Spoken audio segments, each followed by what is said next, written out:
BSF বলছে তারা অনুপ্রবেশের চেষ্টা করছে। এর জেরে 3 দিন ধরে তারা মানুষগুলো সেখানেই আছে। সবচেয়ে অমানবিক আন্তর্জাতিক আইনের বিরুদ্ধে, আমাদের দেশের আইনের বিরুদ্ধে বিজেপি সরকার ধর্মাশ্রিত রাজনীতি করা, প্রতিবেশী দেশগুলোর সঙ্গে সংকট তৈরি করা, এবং এখানে আমি দেখো কিছু কাজ করছি এটা দেখানো। তাহলে আমি সবার ভালো যদি না করি, আমি কয়েকটাগুলো অসহায় মানুষকে এসে বিপদে ফেলতে পারি, তাতে কি আনন্দ পাও?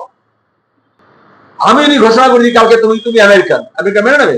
ভিসা দেবে তোমাকে? ঢুকতে দেবে? আসলে আমেরিকাকে ঠিক করতে হবে তুমি আমেরিকান কিনা।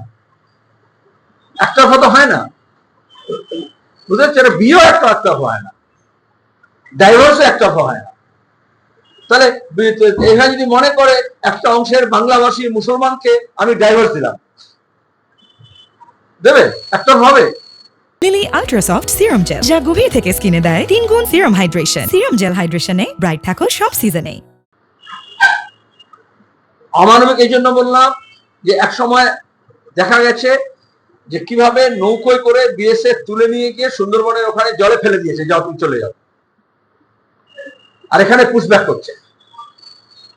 আরে হস্তান্তর হয়। পশ্চিম পাকিস্তানের সঙ্গে ভারতের যখন উট ওদিকে চলে যায়, এদিকে চলে যায়, যেখানে কাঁটাতার বেড়া ছিল না, তখন 2 বর্ডার পোস্টে মিটিং করে তখন বলে এটা তোমার ভারতীয় উট আর এটা পাকিস্তানের উট বলে অদল বদল হয়। মাছ ধরতে গিয়ে মাঝিরা যখন চলে যায় স্যার ক্রিকে, কাছের ওখানে কাছেরানে, তখন দাঁড়িয়ে আবার ফ্ল্যাগ বৈঠক হয়, সেখানে আদান প্রদান করে।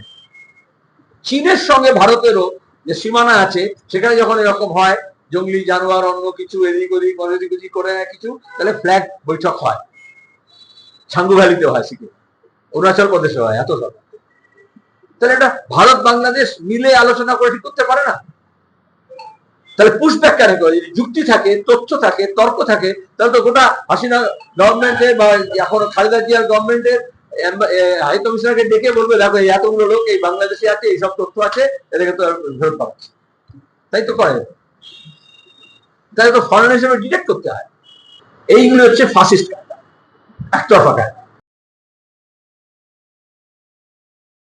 লিলি আল্ট্রাসফট সিরাম জেল, যা গভীর থেকে স্কিনে দেয় 3 গুণ সিরাম হাইড্রেশন। সিরাম জেল হাইড্রেশনে ব্রাইট থাকো সব সিজনে।